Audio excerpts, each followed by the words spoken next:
Welcome to episode 19 of the DWRDNET Stationery feed. Today's guest is none other than Azizah of Gourmet Pens. Welcome, Azizah, and thanks for fitting me in your schedule with the rush before the DC Pen Show. Please introduce yourself and just give a quick overview about yourself and Gourmet Pens. Hello, thank you so much for having me. Yes, I'm Azizah of Gourmet Pens. I am known for inky messes and slinging ink and making a mess on pages and tablecloths. And I have my little Gourmet Pen shop, which has a curation of tools for playing with inks and making more messes, which I encourage. No, that's great. If you're not familiar with Azizah, you're probably new to the pen world. She's one of the OG pen people, who's been around for quite some time that we'll get into in the questions later. But, this is a big thing because when I got into pens initially, I was like, oh, you look online. Azizah was one of those people when you kind of start the pen journey, they're like, oh, hey, look, someone who's talking about pens. So this is going to be a great interview. But to start off, let's jump into our level setting questions. And this one should be a good one. What do you currently have inked? What have you been writing with lately? Oh my gosh, I think the question is more, what don't I have inked? I am one of those people that has, I'm going to say 80 to 120 pens inked. That sounds insane. And I know it's crazy, but it's because I actually use everything and play with everything. So what I currently have is probably something like 15 Opus 88s with pilot parallel nibs. I probably have about 15 shown design pens with various like monarch nibs or also pilot parallel nibs. And then just my regular pens, like I've got some White Bear pens and Papa J Studios and some Skogsy pens, just in a variety of beautiful materials that match the ink. And then with fun nibs, so like some broads, double broads, some architect grinds, and they're all with a purpose for doing inky messes. So I know it sounds crazy that I have so many pens inked. It's a little embarrassing. It's not really crazy because, correct me if I'm wrong, you're a big fan of eyedroppering pens or large volume pens. So leaving those inked for a long period of time makes sense because it's better. You've got such a large volume, it shouldn't dry out. It's no big deal. So it doesn't dry out, and if anything, I just dip it in some water, keep writing, and we're good to go. So they're always ready, which really helps me just stay creative because it's always ready to go. I don't have to think, oh, I wish I had this pen inked, or I wish I had this ink ready to go. It's already there for me, waiting. So it's actually quite genius. Well, and it saves you the time of filling, because if the idea hits, or the inspiration, oh, that ink is in this pen over here, you can pick it up and do the thing instead of, oh, let me go find a syringe, let me go find the ink bottle, let me go, it's blah, blah, way blah. more efficient to just have it ready to go. Thank Definitely. you. I am the epitome of efficiency. That's what it is. It's forethought. It's forethought. Exactly. Yeah, so it's a lot. It's a lot of pens. So, you've been doing pens for a long time, but if budget was out of the equation and someone would hand you any pen ever made, what would it be? I really, really love the Opus 88 with a pilot parallel nib inserted into the section. If somebody gave me that, I would be happy. It doesn't take much for me to enjoy a pen. And for me, that setup with the Opus 88, because it's an eyedropper and with a pilot parallel nib, which is really so versatile, that would be a dream pen for me. And that's why I have so many of them set up like that. That's it.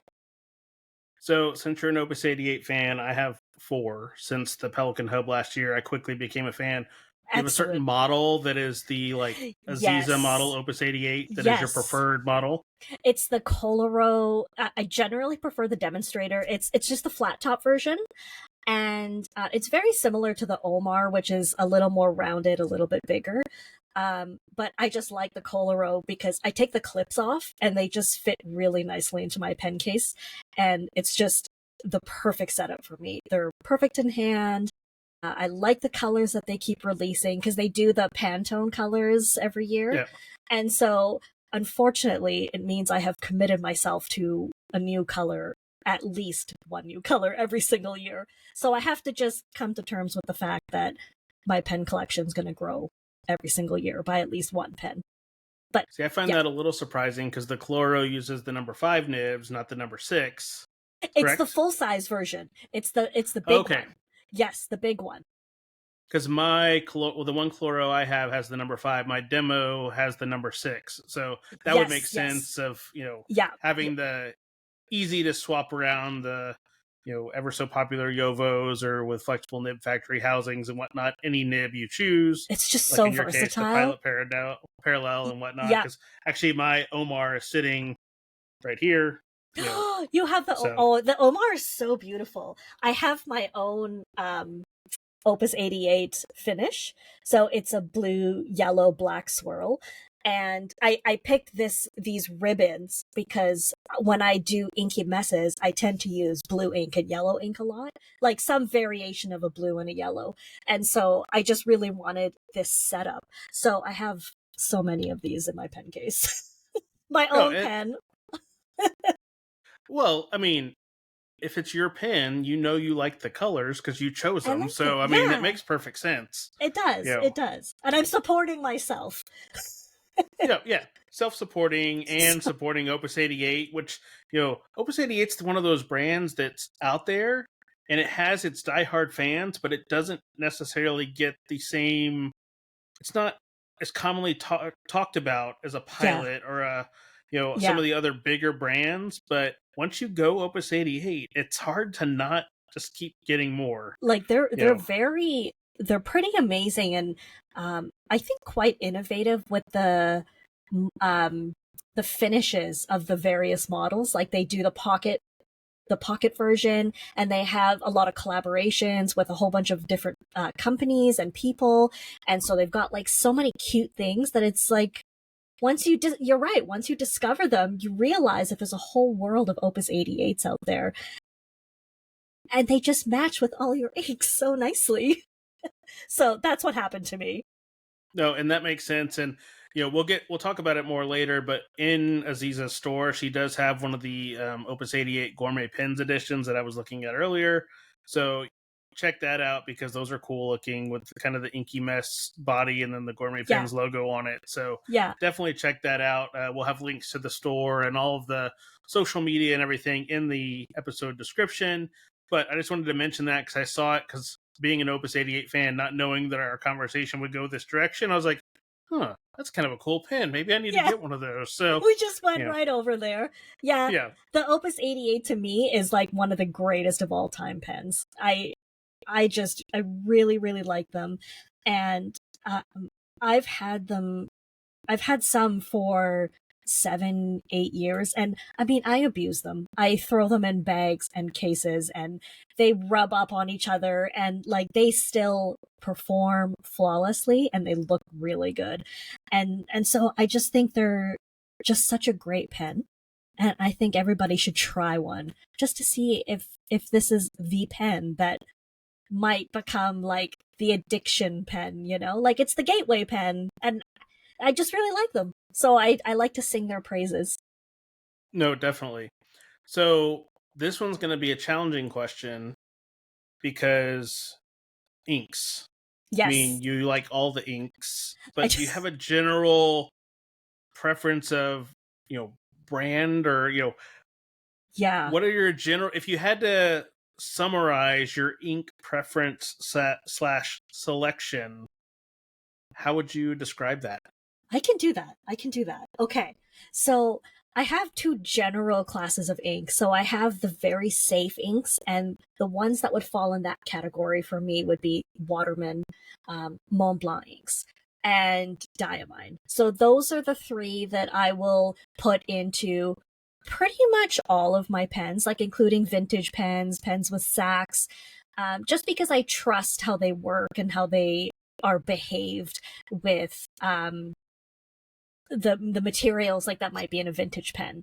And so those kind of go in anything. And then I have things like the Sailor inks, and I really really like what Sailor's been doing with their studio inks, their exclusive inks, and I really like them because they're doing a lot of like chroma shading, which I find very beautiful. So those, although I'm sure they're easy to clean out of vintage pens, I don't put them in my vintage pens. I keep them more for my modern pens, like for eyedroppering.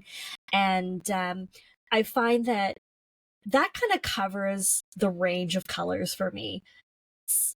I know it seems like I probably have 10,000 bottles of ink. I don't. I'm very reasonable. I probably have, I don't know, maybe like 150, which is not insane.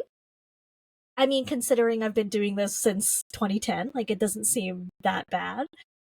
And yeah, so I think those are like if I were to look at percentage wise, that's the majority of what I own. See, that's a little surprising to me because I think I have around 150 bottles. And now, granted, I've technically been doing into pen since like 2013, but when I first got in, I had like 6 inks because everything like I found an ink that went to that pen, and that was it. That was the ink that goes in that pen, and it's empty. Fill it back up with the same ink. Right. This time around, it's like, let me try colors. I don't need to just use blues and oxblood. Yeah. Let me use a light green. Let me use a Kosamusu or something like that. So right. But that is surprising. I would have assumed if you would have asked that you had one of the large ink collections, 500-600 bottles minimum type thing. But that's do you do a lot of samples to get other colors? I don't like samples. I find it frustrating to only have a tiny bit of an ink that I really like. And I know a lot of people say, well, actually try a sample to see if you even want an entire bottle of it. For me, I kind of know if I want it or not. And it's probably because I've used so many inks and I know what I like at this point.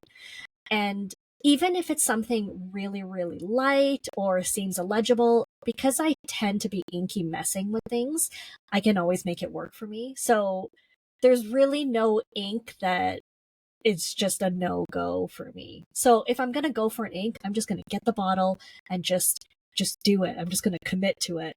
But partially the reason I don't have a huge ton of inks is I tend to do the similar what you did when you started, was like one ink is married to a pen. And I just kind of keep it that way, which is kind of why I have so many pens inked, is because it's like a 1-to-1 ratio for me right now. It's like one bottle of ink is in one pen, and then that's kind of how I keep it. And that's the only way I can remember what is inked with what ink. No, that would make sense. I was wondering, since you said you had multiple of your own pen in your pen cases, knowing which ink is in there, I guess you could tell by color. You almost have to like put washi or something on the one with the this washi is this ink and this washi is this ink. That is what I do. So I do something like this where it's really ugly. I just put a little piece of washi tape on it and I just label what the ink is. Otherwise, I will never ever remember. And now that it has been the same ink and the same pens for so many months and in some cases years, now I'm starting to memorize them just by looking at the pen. But when I first ink a pen, like a different pen with a different ink, it's like I gotta practice that muscle memory. So I need to cheat with washi tape. No, and that makes sense, but if you really think about it, you do like samples. You just happen to fill the sample in a pen. Because that's true. That's true. You're sampling, you're buying it by the bottle because you're committed to it, but with the high volume like the Opus 88, the first time I filled my first one, I was at Pelican Hub, and Lisa, Olive Octopus Lisa, had some samples, and she's like, "Oh, here's one that matches your pen." So I just open up the vial and dump it in the pen, exactly, and it fit perfectly. It filled up almost the entire thing. I was like, "Okay, I'm good to go." Yeah, but then you're out of the ink, right? And that's why I need the bottle. And luckily, at a pen club a while later because I had written through the entire Opus 88. She had another sample of that. So now that minty green, I need to find a new ink for it. So I get where you're coming from of, it was Yeah, the right color for the pen. It matched. It was great. And now it's like, oh, I don't have any more of that. So I can either track down exactly. a show exclusive ink I or hate find when that something that, happens. Oh my is gosh. easy Yes. enough to find Yeah. at a regular retail establishment. So moving forward to the last of the big three, what about papers? What are your paper preferences overall? Okay. I really like, this is probably the most cliche answer. I really like Tomoe River. I'm very specific about it. I like the 52-gram white version, not the cream version.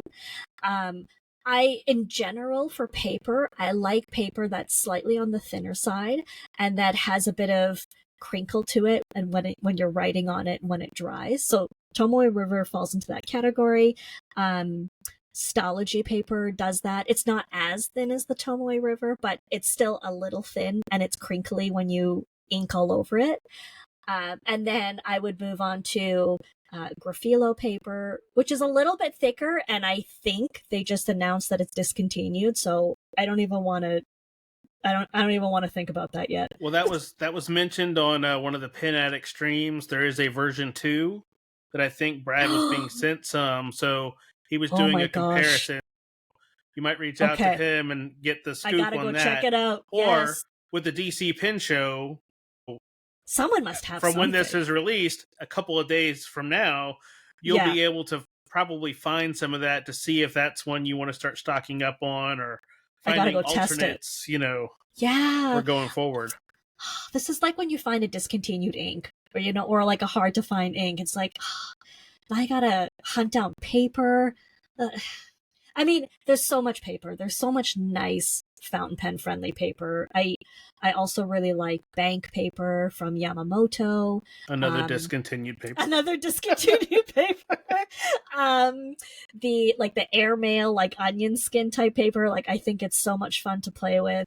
And then the last one would be the Marumon Namasine paper, which sometimes is hit or miss. Like, I've occasionally gotten a few notepads that were a little feathery, but for the amount of paper that I use and that I have gone through, I would say it's still like 95% solid. So I have a lot of paper. No, and that's actually a follow-up question I just thought of. Now, Tomoe has been, the OG was like the grail. Did you have a stockpile, or? I do have a stockpile. I'm so embarrassed. I'm so embarrassed about the stockpile. When they announced that it was being changed and before they sold it to the new manufacturer, Sanzen, I went on a shopping spree and I bought so much paper. But the thing is, I really use up my paper. So this is not a lifetime supply for me. It's probably like 5 to 6 years of paper, which seems like a lot, but it's really not in terms of how fast I go through paper. So I have to intersperse it with something else to prolong its life. Well, and that's where I've been recently doing a lot of the Yamamoto paper taster packs. Yes. Like the Sheep Clouds Bond, I think is a close possible replacement for bank paper. And there's things like that performance-wise, it's very similar and it's got a good crinkle to it. So there's things like that of being able to buy a paper tasting pack and going through them. Because I actually have 3 of them sitting right here that made me think of it, of being able to try before you buy. Because ink, you're kind of committed, but paper can be so... you have to feel it. There's something about feel and how it writes, because I write really small print. So my paper preference is going to be very different than yours because you're throwing ink all over. I'm writing in tiny little, looks like a typewriter type writing. Right. My paper is going to be more resilient. So I might have different preferences, but I do love the Nemasine, or, that's what I use for work notes. And I actually started a ink and ink swatching plotter that I have my ink samples in and papers. So I have paper samples and ink samples so that you can see how the ink performs on different Oh, papers, that's and so then nice. I ripped out a bunch of the perforated pages of the Nimacine to put in there Yeah. with plotter paper, bank Yeah. paper, Irreful, Usari, Tomoe 52. Oh, So that's kind of amazing. just to have that, because people who are new going to a pen club or a show or something like that, they might not realize that paper is almost more important than the ink or the pen when you really Yeah, get down to it. So it for sure. helps someone who's new. Oh, look, wait, that ink, that's the same ink across those two papers. Yes, it is. And it Yeah. looks completely different. And that's why you need Right, to right. factor that in, if you have a That's like certain a end goal. paper orientation plotter. That's amazing. Yeah, I went down the plotter rabbit hole really That's okay. quickly, It's and okay. Me too. I It's got so the bad. one, and now I have the 4. I have a plotter Mini 5 as a wallet. I mean, it went quick, but I They just like the ring multiply. system Yeah. because then I can take things in and out and move them around, and Yeah, for sure. do like to like. So I'm not judging. I also went down the plotter rabbit hole and I lost my mind and I still don't know where it's gone. I haven't found it yet. well, the good thing It's is yeah. if you're like, you know what, I'm not using this plotter how it's intended. You pop open the rings, pull out the paper, and you give it a new purpose in life. Yeah. It's where a notebook, you can't do that. Yeah, The you're notebook, stuck you with either it. have to, growing up, how many notebooks did you have that you're like, I can't write in that. I don't have the perfect thing to write. And Of then eventually, when course. you get past that, you're like, write all the things. I don't care. Write Yeah. whatever. Or you And write the wrong thing in it. yeah, you misspell your name on the title page. This is dead to me. Exactly. And then you're like, I can't cut the page out because it'll look ugly. So this notebook is just wasted now. I totally agree with you. I could go on for hours about plotter because I have such a dilemma because I did the same thing. I got 1 and now I have 4, including a mini 5, which is so useless and adorable, but I use it. But I still, use it as my wallet now. That's a video I did. I I should do that. saw some, so I got the card holder, and I've got I bought a bunch of the little mini pins, like the Antique mini ballpoint. Oh, I they're got so a cute. Lilliput. I got a couple of things, so that is my wallet. That's And genius. it's only a couple weeks in, but I'm loving it. And then I It have feels backup right. emergency paper in case of emergency. Break out your wallet, and you can write something Yeah. down. No, of course. So that does kind of lead into a little bit to the last of the kind of level setting questions. What is your favorite stationery adjacent item? And examples of that, if someone hasn't listened to any of these episodes so far, a bag, a lap desk, a book weight, something that is not pen, paper, or ink that you find yourself using all the time in your stationery use.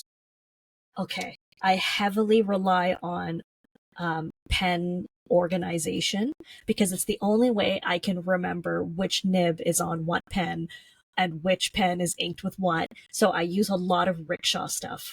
And so I'll use like the 6 pen rolls to organize by makers and by ink categories, like ink colors, like whether it's all like Sailor Mano inks or all like Waterman inks or something. And I'll also have a certain set which will have like my shown design pens that have Pilot parallel nibs on them. They will all go into like a rickshaw Fillmore case, and so it's got the 3 and 3 slots for all your pens, and so I can put the ones that have the Pilot parallel nibs in there. And so I know, okay, the Fillmore has shown design pens that are inked with Sailor Mano shading inks that have Pilot parallel nibs on them. Because if I didn't have this organized, it would be sheer chaos. And when people say, what ink is that? And this still happens, but very often I'm still like, I have no idea. But I'm getting better at saying, I actually know the answer to that because I recently re-inked it and categorized it into this particular rickshaw case. So it's all in my head. It's not formalized or written down. I don't have a spreadsheet. I'm not smart enough to use Fountain Pen Companion yet. I really, really should get on that. But they have been a lifesaver for me. So I have a suggestion because, well, Before I ask my suggestion, have you gotten to the point of getting custom rickshaws made that are color matched to the ink families you're putting in there? No, but I love that idea. Because think of that, you could get the yellow, since you can do the full customization. Oh, that is so the red one, genius. those are red inks. The green one, those are green inks. And then I actually have, this is how I track, things for the podcast, these little Natsu fountain pen friendly cards. Since they have a list, you could just slide that in the Fillmore, and then you know what it is, or use a coloring card or something like that, just to leave it in there. And then if someone asks, or you're handing them a pen case to look through, they can go, oh, that's this. Oh, I love that. Because finding the fountain pen friendly index cards was a game changer. I use them all the time. I have the box here. Yes. This is all the episodes. This is how I track all these interviews and whatnot. I write okay, I need to do these things for each guest, and write the episode number and all that. And then having those little to-do cards. You're so organized. I'm not that organized. I had to, because I like being organized, but I also have the propensity to get really, things can get crazy if I don't make myself do it in advance. So, learn your strengths, learn your weaknesses, and play to them. Okay, so now that we've kind of covered the stationery adjacent items, and rickshaw, I think by far over these 19 episodes has been the most commonly referred to thing, which makes perfect sense, because it's kind of like Potter. Once you get one, you're like, oh, I need another one. I need another one. They're I need so the collectible. One made by this maker. Like I have the Amarillo stationery 3-pen, and me too. You kind of go down that rabbit hole. Or now that all these makers are getting the single pen sleeves as they're making pens, and that's included. It's another rabbit hole, but isn't our hobby just full of rabbit holes? I mean, it's such a good way to support people that you like in a way that's easy, like it's affordable, like it's not going to break the bank, and it's functional. You have something that you can protect your investment of your pens in. Absolutely. But it also has a unique look, and you're showing support for someone sees you walking around with that bright yellow bag that Eric made. Oh, they like Amarillo stationery, so that means they might have a pen or an ink that I like, or something like that. Right. But let's get into the main topic of conversation, gourmet pens. Okay. So to start out, you said, 2010 is when this started. How did gourmet pens start, and how did it kind of come to be? Okay, this is pretty funny. 2010, this was back in the day, and the New York Stationery Show was still a thing back then. It's discontinued now. They don't do it anymore, but it was basically like a trade show, and only vendors were allowed in and media. And I remember I was looking on the website and I was like, wow, this looks amazing. Like you get to go to this place and sample pens, and people encourage you to do this. So I'm like, okay, I need to figure out a strategy to get in. So my strategy was, if I had a blog, I would qualify as like press/media. And that is the reason I started my blog. And of course, I was already a complete pen addict at this point. I had a large, not an insane collection, like not what I have now, but I was definitely an enthusiast. And so I started my blog, and I just started writing about the stuff that I have and sharing my thoughts and posting photos, because I'm thinking, this is my ticket to the New York Stationery Show. Wow.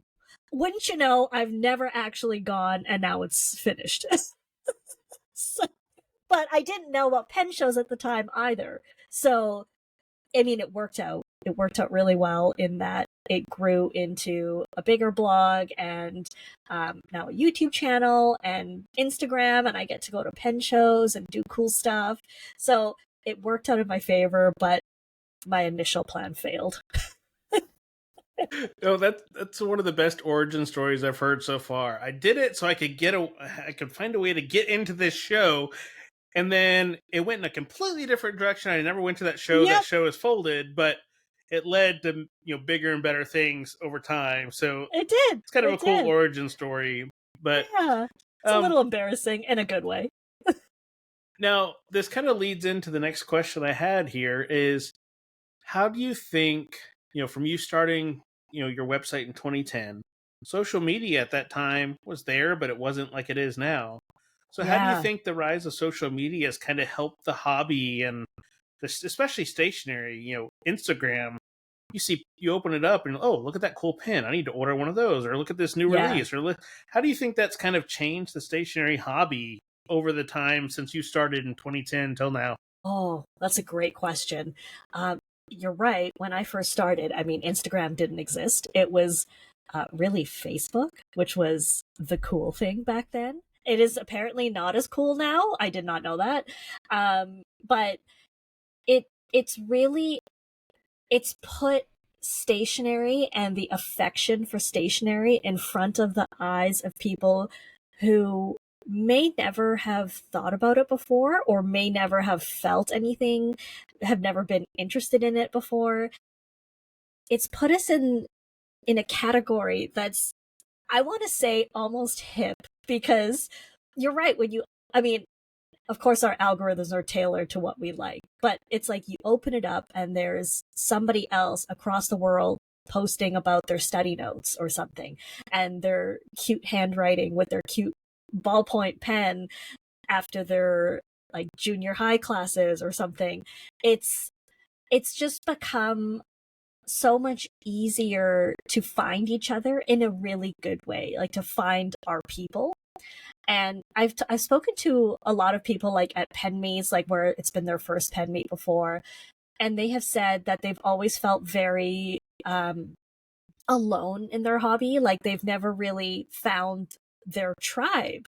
And then they come to a pen meet and then they realize, I never would have discovered this if it wasn't for seeing you posting on social media, and then me having the gut, like someone having the guts to reach out and say, "Hey, are there local pen meets?"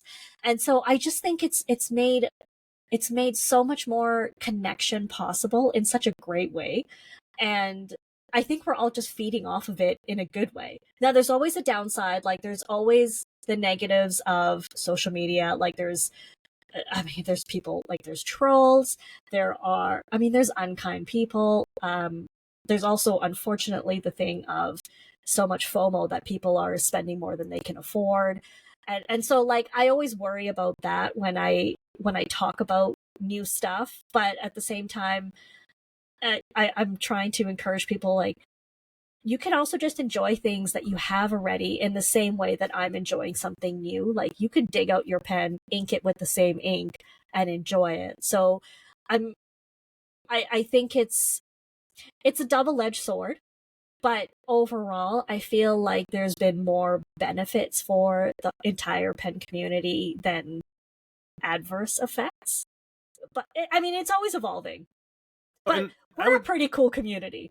And I would see that, because if you think of people who like to write and they're spending time, writing a lot or journaling or whatnot, it's kind of a solitary thing, Yeah. and that's kind of Yeah. how, like, think of how Twitch is blown up with Yeah. co-working and, people going on there and realizing, because it's kind of how I got it. I was always a pen person, but I wasn't in fountain pens, and I found one in a drawer, like, parents brought stuff from home. I was like, what is this? Post a picture on Facebook, and like, this is 2013. And who sees it? My college roommate and his wife, who I had introduced them, they had gotten into the hobby. So that led to me going to visit them, which led to a road trip to Venice, to me buying a Sailor and a bottle of Oh Ackerman. my And, gosh. now here we are, 10 years later or more. Right. Right. And, I'm having a conversation with someone who, at the time, my friend's like, hey, have you heard of Gourmet Pen? So it's come full circle in a way, but Right. you really Right. do find your people. And even there, within the hobby, not everybody likes everybody in any hobby. You kind Of of course. find you can cultivate your subset of the hobby people, of the ones you Yeah. want to interact with. Yeah, for sure. I might not care for how this person presents this. Okay, I don't have to follow their stuff. I'll go over here and Right. follow this person's stuff, or look at this other Yeah. view, because you saying that the FOMO thing, I can fully see that. There probably are people who, they want to be in the cool kids and buy whatever as soon as it comes Yeah. out. I mean, me too. Well, I I know. totally have the same problem. But then you also have to realize, you know, this is one of those weird hobbies that someone can walk in with a preppy and have the same cool experience as someone walking in with a, For sure. pen case full of 12 Mont Blanc. And, For with sure. crazy stuff, because you can put the same ink in a, $5 You're pen as you right. can a You're $5,000 right. pen. Isn't that the truth? And you And can write on the same paper. You well, can, I mean, look at you. You're taking you know? Opus 88s and you're putting in these parallel nibs, an entry level nib, but Yeah. you're giving it a different type of life. So, Yeah. um, Absolutely. when I was at the Arkansas Pen Show this year, Chad of Eel and Anchor, he had a great story that it was like a father and daughter first pen show. This was like a year or two ago at Arkansas, because that's his local show. Mm-hmm. They'd Mm-hmm. never held a pen. He hands him a king of pen and like a Wow. it's like right with it. Yeah. They're tools, Why would Yeah. you not want to give someone the Ferrari to let them test drive it? And Yeah. then, they ended up getting into the hobby because someone was willing to say, try it. And that's the nice thing with pen meetups and shows and whatnot. You always want to, you might not give all your pins, but everybody has a pin that you're like, oh, this is a Lamy. I don't care what happens to this nib. I can put Yeah, another for nib on sure. there in 5 For sure. minutes, and I always just, keep some of those. yeah. Like, I don't worry about them pens. I'm like, just try this pen, just see what it's like. Or you get the Penabler pens, the cheaper Chinese pens that you can buy in bulk, and hey, you like that pen? It's yours. Congratulations. It's yours, Here's some ink. right. Go write. Like, you're good to go. Yeah. Yeah. Set them up and they're good to go. Yeah. So, social media, it is a double-edged sword, and it's up to the individual, because you could be talking about the latest and greatest as an influencer in the space, because you were like a pen influencer before influencing was really a thing, if you think about it. Yeah. And the whole influencing world has grown to a different level. It is so something different now. Yeah. It's now I'm like, no, I'm not an influencer, because what I categorize as an influencer is something totally different. Yeah, but I probably am. Well, in this hobby, you're more of an ambassador than an influencer. I consider a lot of the stationery people were ambassadors. They're talking about pens and inks, Yeah. But the biggest thing is use it. I like that. Use it. Whatever, regardless of the pen, be it $5, 5,000, whatever, use it. Put it on the paper and use it for something. Make an inky mess. The Bob Ross method. There's happy accidents. There's no wrong way to do it. That's my favorite. That's one thing I've It's appreciated about your approach, is that it's always just, oh, it's a mess. Well, then turn it into something else. It's a different way of viewing it. Yeah. So, as Gourmet Pens came to be and moved on, you've done different collaborations with either companies or makers over the years. So, when did you get to the point where you're like, you know what? I want the Gourmet Pens version of this ink. Right, with the Gourmet Pens edition of this Pasquale pen or something like that. Yeah. So kind of talk through how that came to be, and then as you've been able to continue making the Opus 88 model or the Ackerman inks or, the different limited releases. So just kind of talk through that process and when you went from, I wrote a blog to get into a show that doesn't exist anymore, to, now releasing your own edition of various pens, inks, and accessories. It has been a really crazy journey. I always downplay it to myself because it doesn't seem like a big deal until somebody else asks me to look at it like you. And now I'm thinking, you know what? It has been really cool, because you're right. What started out as just a passion project to get into the New York Stationery Show and failing at that has turned into, kind of a living. And it was really prompted because I was just so genuinely excited about the makers and the material possibilities of like a custom pen and the color possibilities of a custom ink that I just really wanted to get it out into the world, because I was so excited about it that I wanted other people to have it too. So it really all started because I was just so passionate. Like, I was so eager. And I think my first collaboration was actually with Ackerman with the pink ink. And that is one of the biggest honors of my life, because this is like a world-renowned highly prestigious shop in the Netherlands, and they're like recognized by the royal family there. Like it's such a big deal. And little old me, and I've got a pink ink on their shelves, and it's just like the coolest thing ever. And I moved into the pen collaborations. So my first shop collaboration was with Hardy Pen Writes, and Greg, bless him, who has passed now, he was such a hoot, and he hated pink, especially hot pink, and he hated glitter. And what do I ask him to do? I'm like, can you make me a really disgusting, like grotesquely hot pink pen full of glitter? And also, he loves dogs. He's like, I'm not a cat person. I'm like, can you make me a roll stop that's a cat?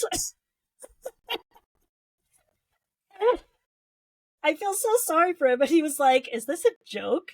And I'm like, no, I'm 100% serious. But and the reason was because I just loved him so much, and I loved what he was doing, and he was willing to work with me because I was really like, it was my first collaboration, and he's just like, let's do it. And so it's grown from there, from just like this little nugget idea of small collaborations here and there into doing collaborations with like Pens by Pasquale. I've got with Franklin Christoph. I've got a couple others that I could mention later, like coming up. But it's just like it's so shocking to me that, first of all, people are willing to even entertain the idea of my collaborations, because it could just be nothing. And it's just, I'm so excited, and I'm trying to turn what I see as inky messes in my head into collaboration so that people can enjoy colors and just the makers. And like the makers are so awesome. Like they're just so eager and willing and creative, and it's just such an honor to get to work with these people, that it's just it's kind of turned into its own being, where it's no longer just about the collaboration. It's about like messaging each other and being like, here's the material I poured, what do you think? And we're just cracking jokes and sharing inspiration and ideas, and it's become a rapport that is just so encouraging. And this sounds insane, but makes me feel like I have a purpose. And so it's gone from small collaborations to having a purpose. I don't know if that answers your question. I hope so. No, and I told Nick, because Nick Pasquale, Pens by Pasquale, is local to me. And on July 4th, myself, Needle Girl, who's a pen person in the community, and Olive Octos, we were at the local stationery store in Columbia, Butler Stationery. And Nick's like, hey, why don't we go to the shop and I can show you pouring a blank? So we go there, and he's kind of giving us the tour. We're looking around, and he's like, oh, and these are all these blanks. And then this tote here, these are Azizahs. And then this next tote here, these are Azizahs. And then the next tote here, these are Azizahs. So I told him I'd give you a hard time because you have 3 totes. Yeah, that sounds about right. Different blanks that are eventually going to be pens down the line in the future. Yes. And you were the only person that had multiple totes, much less 3, in his small little home shop. And I just thought that was great because, you know, that really shows that, you know, you appreciate his work and, you know, the different collaborations and whatnot. But I do. You know, seeing that just made me laugh a little bit because, you know, that he could just make pens for you and do a great job with. And I always tell him, I'm like, intersperse me with your other projects. I'm like, do other commissions. I'm like, I am just throw me in there somewhere. And so he'll pour material. I'm like, that needs to go in my bucket. Well, and that made me think, because when we were pouring the material, Christy, Needle Girl, had a dress that had a pattern of like the Van Gogh, the Starry Night. Right. And we're like, what are we going to pour material? It's like, why don't we use the dress color? So that's what they use. And he poured 4 blanks and kind of like a little test thing. Oh, it's beautiful. You know, it turned out great. So that was just a neat thing of finding that inspiration of, okay, what are we're looking around the room. Oh, this is an option. Everywhere. Let's do that. Like, that's what collaborations have taught me, is that inspiration is everywhere. And I think I had a really rough couple years. Like, I was separated and divorced, and I just kind of lost my way in the pen world. So I really had to reestablish for myself who I was in the pen world. And collaborations helped me so much because it allowed me to look at what inspired me and bring it to people, like bring it to pen lovers and ink lovers and paper lovers and friends. And like all these people have become friends, like the makers and collaborators and people who love the inks or love the pens and are like, oh my gosh, this is such, like, this pen makes me so happy. It its inspiration is everywhere, and I needed it so badly. Like, I needed that. And so in a way, it saved me from getting lost in a world that wasn't the pen world, because I thought to myself, do I stay here? Like, do I even stay in the pen world? Do I have a place here? And I found it again in collaborations because everyone's just so wonderful. So it's been a really tough journey, but really it's a revelation for me, and has, in the end, much like the blog, it has worked out in a beautiful way. So I'm really pleased. Well, and if you think about, people who go to a lot of pin shows, they don't go to buy anymore. They go to see all their friends that they Exactly. live all around the world, all around Narnia, and then they're going to be in the same place as you, from different states, different countries, different whatever, and you can actually hang out with them in person, and you can sit at the same table and say, hey, try this pen. You can put it in their hand, and then the same for you. You get to try stuff out, or oh wait, you might find that next ink that's going to go in another Opus 88. Who knows? You that has totally happened. Be trying one, and then you're like, but that's where the community part comes in. Is the community. So far, ever since I've been in the the hobby, you kind of find those people, and they all support each other. Like we said earlier, there's always going to be a bad apple here or there, but for the community in general, they want to support each other. They're not, especially makers. I don't think hardly any makers view each other as competition. They view them as counterparts. They're counterparts. They're not competition, because right. The person going to the show, they're going to want to pick up one of those floral finios from Papa J, and they're going to want to pick up one of the Pasquale pens, or one of the TriStar, or one of the whomever. And the makers help teach the other makers. Having just the last interview I did with Luke from Papa J, Pasquale taught TriStar pens. TriStar helped teach Luke. So that's 3 levels there of now it's multiple pens from 3 people who all was just one person saying, oh, I can help you learn how to do that. Let me show you what we're doing. And they've all developed their own style. So everyone's different. Like, no one is the same. Yeah. And that's one thing I appreciate about the makers is, there's some, they want to pour blank. Some just want to make pens, but they all kind of self-police. Once again, any community, there's some people who don't follow kind of the unwritten, unspoken, as to be expected. But that group, they view themselves as counterparts, and they kind of self-police. So you want to make something that's your own take. And there's only so many things you can do, because in the end of the day, it's a cylinder that makes marks on paper. But it's a pretty ink stick. There's so many different ways to, make that your own. And then, it's going to find its audience. And then people are going to want one of all of them as they go. So speaking of, finding your place in the pen world, one of the few things that is living on is the magazine. So how did you get into writing and, being a contributor for Pen World magazine? Because, I don't remember the last time I actually picked up a physical magazine. And the fact that that's still ongoing is great. And it makes sense in this hobby. But kind of talk about how you were able to, use your blog to go into actual writing and physical media, and how that came to be.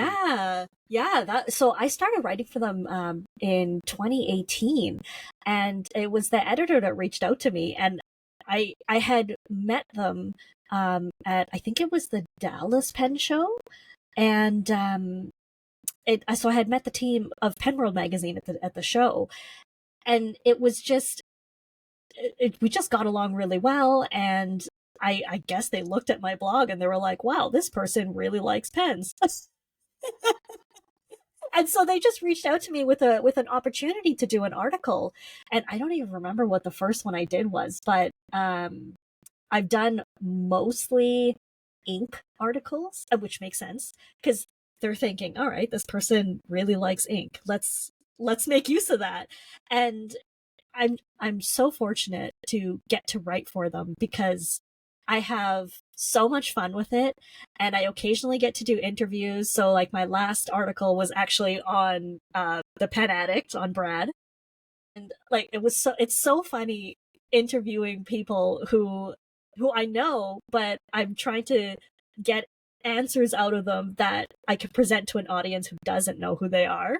So it's been it's like it's a challenge, but in a really fun way. It's never stressful. It's never pressure. It's always like, yes, I get to write a fun article about something that I'm already super in love with. Like I love the Pen Addict. He's amazing, and like I love inks. I get to write about brands of inks and do testing and swatching, and like I'm like, this is my blog in print, if that could be a dream. My blog just being printed. So it's like the same thing. It's just an extension of who I am.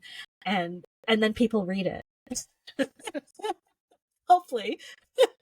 No, and that's actually how when I started doing this interview series, I had a list of people who I'm like, at some point, I'll get this to where I can interview these people. And you were one of the ones because you've been around. You're one of the OGs in the community. I'm old in the pen world. Well, but having that list of the people who have helped other people get into this, I wouldn't be here doing this now if you hadn't started writing a blog in 2010, or if Brad hadn't started Pen Addict, or right. You kind of set the foundation for this being a hobby and people needing to talk about the hobby. So yeah, it does come full circle, but on one of his streams, because I'm relatively new to watching Twitch, that wasn't something I ever really did, and now I'm like, oh, there's streams, I can watch this while I'm working. Right. Someone like was talking tune in about, and enjoy it. He shared the article, and it was like the picture of you and him with the article. Kind of the cheesy picture, but yeah, exactly. That's like, oh, okay, let me write that down in my notes, so whenever I eventually interview Azizah, I'll have that to ask about, that kind of thing. Yeah. But it was fun. It's really fun. I really enjoy it, and I cannot emphasize enough how fortunate I am. I've just been really fortunate to have such wonderful opportunities. Like, not everybody will have these, and it could just be because, I mean, I've worked hard. I do think I've worked hard, and I've had lots of trials and tribulations, but I'm so lucky to have such awesome people also supporting me. Like, when I first started my Patreon, like years ago, like Brett was one of the first people to sign up and support me. And it's like the makers, like the people in the pen world support each other, not just makers, but other bloggers, other YouTubers. I love to see new YouTubers come out talking about pens, just because I'm like, yes, the more people doing this, the more our hobby is going to grow, and the more friends we'll make, the more people will feel welcome into the pen world. All of this is good stuff, and I want to encourage it in any way I can. So it's really nice. Like, it's a good feeling.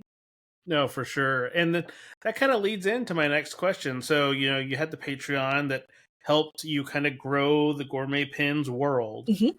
When did you add in the podcast? Because that's yes. podcast, and like even this kind of video interview podcast, I'm tending to prefer it because you get to have a conversation. It's two-way communication versus just making something and hoping people are like, oh, I want to watch that. So when did you add the podcast in where you have a little bit more interactive, version of talking about the hobby that you obviously love? Yeah. Well, I used to do the FP Geeks podcast like way back in the day. This was, I don't know, like 2013 or something. And like back then, podcasts were not as popular as they are now. So I I did that for a while, and it was a lot of work. And so I always said to myself, I'm never doing a podcast again, like never again. And then one of my friends, she studied audio and video stuff in school. So she's like really good at editing and all this. And she's like, you guys should do a podcast. Come on, let's do it. Let's just do a podcast. And I was like, absolutely not. I'm like, I'm not doing this again. It's too much work and it's such a big commitment. She's like, let's do it. Let's do it, man. So I honestly, this went on for about 2 years before I caved. And so we're coming up on our 3rd year anniversary in October. So I caved after years of being harassed by her, lovingly harassed. And we just thought, you know what? We need some more women voices in the pen world, because there are quite a few. We've got some really solid people, but in terms of podcasts, there were not that many. And so we just thought we would do it. So now it's evolved to 3 of us as co-hosts, and we're 3 women who are insane about pens. And I do. Every episode is so hilarious, and we have to edit so much because we just laugh. So we just completely lose it. We go off on tangents and we talk about things that have nothing to do with pens. And our poor producer, who is also a co-host now, we do like the video thing and then we just do it in audio, but you can just see her face. She's like, all the time when we start rambling, she's like, and then making a note, she's like, note to self, edit out all of this nonsense. So we just felt like, why not do this? And if it fails, like if people don't enjoy it, then we can always quit, right? But at least we could say we've tried it, we've done it. And here I am, almost 3 years in, we're still going. It's pretty strong. It's definitely a commitment, but it's a hilarious commitment. Well, and you're getting to it forces you to have fun conversations. Even if, you have to edit a bunch out, you have it on your schedule and you're like, you know what? You might have had a bad day or something, but you're going to go laugh with friends talking about something you enjoy. So it kind of adds that in, and then people get to listen and experience that with you as you're talking about something. And then I'm sure if you haven't put it out, I'm sure there's some great blooper reels, it sounds like, that could just we should absolutely do that. That could be put out as a special, like between seasons or something like that. Yes, it's like not safe for work special. The supercut, the stuff that didn't make the episode. Yes, this is like, we could probably do that now that we've got so many. We're at 66 episodes. So, but we usually record and so we release like an hour-long episode, but our audio is like an hour and a half, 2 hours long, because it's just so full of nonsense. But the whole point of the podcast was for people who can't watch videos, like whether they're commuting, where we're like, okay, this is a different set of people that can't watch a video. So they're driving in their car, they want to listen about pens, so let's talk about pens and make it fun and make it feel like we're all just hanging out in a room. So that's why we got the whole thing of like, let's hang out, because that's what we're doing. And we just wanted a fun place for others who can't do videos to get to hang out with us and hear the nonsense and just pretend we're like in a pen meet or something, or like at a mini pen show. And it just kind of devolves from there, though. No, and that makes sense. That's actually why I release audio versions as well, because if people are commuting or they're driving or they're on a train going to a pen show or something like that, you can listen to the audio. And on occasion, people have things in video where, if they want to see that part, they can go back and find the video version. Right. And look when Azizah's holding up the something. Or like there's only been a couple, like with Olive Octopus Ink. She was showing her swatching methodology. So that really, video makes more sense. You want something you want to see. But a lot of the episodes, it's just having a conversation, getting to learn the history of the maker or the gourmet pens, and getting to have that conversation that doesn't necessarily need the visual. someone's not going to miss out of seeing someone hold up an Opus 88, you know. Right. But they're going to find out, if they're not familiar with you, oh wait, there's a YouTube channel, I can go watch her videos, and then I can see that Opus 88 in there when I have a chance to be, in front of a computer or my phone, or just more content that's good content in a hobby you love, versus when you need to zone out from the world, you can zone into something that you're gonna want to listen to at the end of a day or something like that. I agree. It's just more content, and it's just diversity, different strokes for different folks. Like, not everybody likes podcasts, not everybody likes videos, and so it's just putting ourselves out there to make more people smile. No, definitely. Like, that's the whole goal, right? Like, that's what we're here for. So you mentioned earlier, what are your teasers of some collaborations that you have coming up in the future? Ooh. Okay, very, very, very soon. So at the DC Pen Show, I will be picking up my next collaboration with Franklin Christoph, it's called Cosmic Collision, and it's actually material poured by Nicholas from Pens by Pasquale, and it is absolutely beautiful. I'm very biased, but it's to reflect the night sky and cosmic collisions occurring. So it's like auroras and sort of like that, but it's more that we wanted to have it across the blanks. You could see the movement as we line up all the materials. And then I also have Pens by Pasquale working on a small collaboration, which will be inspired by a tea house in Alberta.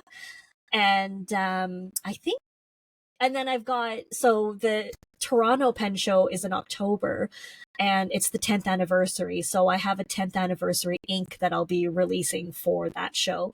And then, because I really hate limited edition things that are really hard to get, I will be putting it online afterwards.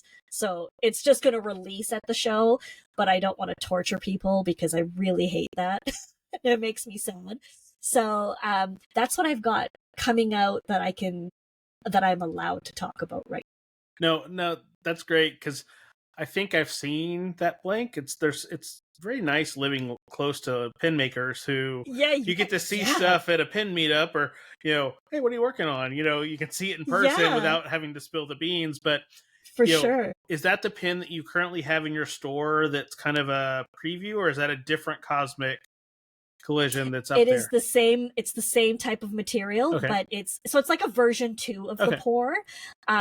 There's probably going to be more movement in it, in like across the materials, like movement in terms of the green swirling and it's all, I mean, not that this is relevant at all to the function of a pen, but it's UV reactive and it just looks really cool. Well, something cosmic should be UV reactive. It should be, right? Exactly. And Nick would be the perfect person to pour that, because his day job of, roller skating rink and black lights. Exactly. The perfect person to pour a UV reactive. He was blank. the right one for it. So, aside from that, you talked about the collaborations, DC, as from when this is released, this will be released the Thursday before the DC show. So talk about the classes you're doing as kind of a last reminder, if someone hasn't signed up and there's still space. Talk through the classes that you're going to be teaching at DC this year. Absolutely. Okay, so I'm doing a Gourmet Pens casual broad edge calligraphy. Really what it is, I'm trying to help people learn the structure of a basic broad edge script like Gothic or Fracture. It seems overwhelming, but I've got it broken down so that we're learning components of each letter. So we're drawing the letters. And I just want people to be able to learn the techniques in the class with me so they can go home and practice, so that they can do like the casual writing that I do in a lot of my videos, because I get a lot of questions like, oh, what script is that? And I'm like, well, I don't really know. It's just a tweaked version of my handwriting. And so what I did was I simplified it so that people could learn the basics of it. So that's one of the classes. So that one's a little more instructional. And then there's always the fun one. There's Inky Messes. And so Inky Messes is we're going to learn how to have fun with what we have. And that one is don't wear white clothing, and maybe bring like Amedex with you, because you might end up with ink on your face, in your mouth, in your ears. I say this because it's happened to me and to other people. And it's just a really fun class. And I think it's a really good class for people who have a lot of pens but feel intimidated by them. No, and I can see that. I'm sure there's people who they get a pen, they only ever write, and their biggest fear is putting a drop of ink on the paper next to what they wrote. And then you're essentially helping them realize and giving them permission in a way to throw ink all over the paper. Absolutely. That's exactly what it is. See what happens. And then you can still do your writing. But when the accidental ink drop, turn it into something, decorate it, make it into something that is going to let you have fun with it. Yeah. Don't view it don't as feel bad. Don't stress. And the biggest thing, it's not a waste of ink. A lot of people are like, oh my God, I can only write with my pens. Like, I can't waste the ink. I'm like, who gets to decide that it's a waste of ink? Nobody. There's no body saying, oh my gosh, you wasted your ink. So I encourage people. I'm like, we're going to throw ink on the page now. So get ready. And then we do like big inky splats. And sometimes I have them put their hands in it if they're willing. Sometimes people are not willing. But I'm always like, wear dark clothing. And maybe wear a smock if you're willing. And you should see the tablecloths after I leave hotels. This time I'm bringing extra tablecloths because I feel very bad. I once did Inky Messes on white tablecloths, and when we left, it was clearly not white. And I was like, I hope this works out okay. Everything is dye-based, so everything should have washed out, but That's where you just have to put in on the talking to the pen show organizers. For my room, I need black tablecloths. Exactly. I need to be able to conceal the damage. I need to hide what we're doing. No, that's great. So, DC will be this weekend, but what other shows do you have on your schedule for the rest of the year? For the rest of the year, I'm just doing the Scriptus Toronto show, which is at the end of October. And then my next US show is Philly in 2026. Okay. So it's going to be a quiet remainder of the year. Although Scriptus is a big deal for me. So, especially because it's our 10th anniversary show this year. But it's well worth coming out too, if anybody's interested. It's a lot of fun. It's one day jam-packed insanity. It's like take a US show and the 3 days and just ram it into like 6 hours. It's crazy. It's exhausting and insane. That sounds exhausting, just you describing that. Taking all that, cram it all together into one. All the people, all the energy, all the sales, everything that happens, like everything just happens in the span of 6 hours. And it's absolutely insane. And I dread it every year because it's so much work. But it's so fun because it's just so awesome to see so many people. But it's scary. No, that's great. As a vendor, it's scary as a vendor. No, I could see that. But, well, I think that's going to lead to my final question that I ask everybody. But what is next for Gourmet Pens? What's next? Well, that's a good question. I barely know what I'm doing in a week from now. So I'm not good at planning ahead. But what I really would like to continue doing is I've been doing live streams on YouTube, and what's come out of it is a little world of friendships of people who I'd never met before. And it's just like the social media thing. It's just people who started becoming regulars, and now these are people I am fond of and come to expect to see them and worry if they're not there. And I just want to continue growing communities where people feel like they can go somewhere that is safe and welcoming. And because that's really important to me. So whatever I do, however I continue to do it, I want to maintain that feeling for myself and for others. No, that's a perfect way to, kind of wrap up this, wonderful conversation.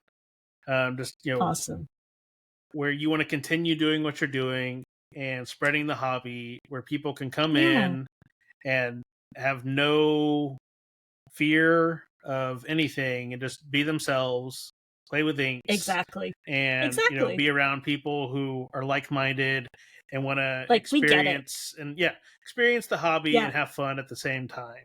So Yeah. Azizah, I really appreciate you taking some time, especially with your prep for the DC show.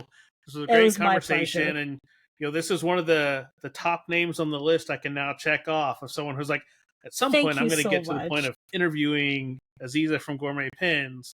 I'm so honored. So that's going to be great. And if you're new to the show and listening, check out the previous episodes. There's been some great guests so far, from makers, store owners, and just a whole creative community around the stationery hobby.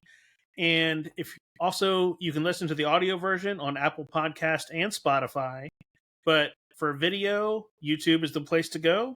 So Azizah, any final words before we wrap this up? Well, I just like to say, stay inky. Perfect way to end it. So until next time, thanks for watching. We'll see you on the next episode.